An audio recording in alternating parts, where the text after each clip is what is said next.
Kalau Ipoh tiba-tiba jadi bandar paling sibuk di Malaysia mengalahkan KL, makanan apa paling laris untuk dijual? Kalau Ipoh jadi macam ni kan, jadi satu bandar yang sangat sibuk mengalahkan KL, bagi saya nasi kandar 24 jam. Kenapa saya kata nasi kandar 24 jam? Ini pendapat saya lah. Kalau Ipoh jadi bandar paling sibuk ni, maknanya bukan sekadar jalan raya je sesak. Makin banyak pejabat, kilang, bisnes dan orang akan bekerja lebih masa sampai lewat malam. Jadi waktu orang makan pun dah tak semestinya pukul 12 tengah hari atau 7 malam. Ada yang balik kerja pukul 11 malam, ada yang kerja shift sampai pukul 2 pagi.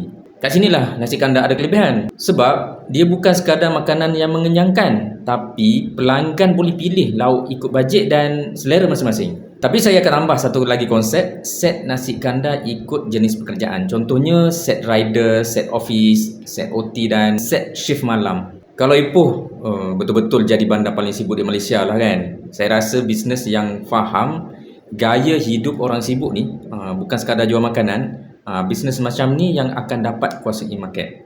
Korang rasa lah kan, selain pada idea saya ni, makanan apa lagi yang bakal berpotensi meletup kalau Ipoh jadi lebih sibuk dari KL? Cek komen.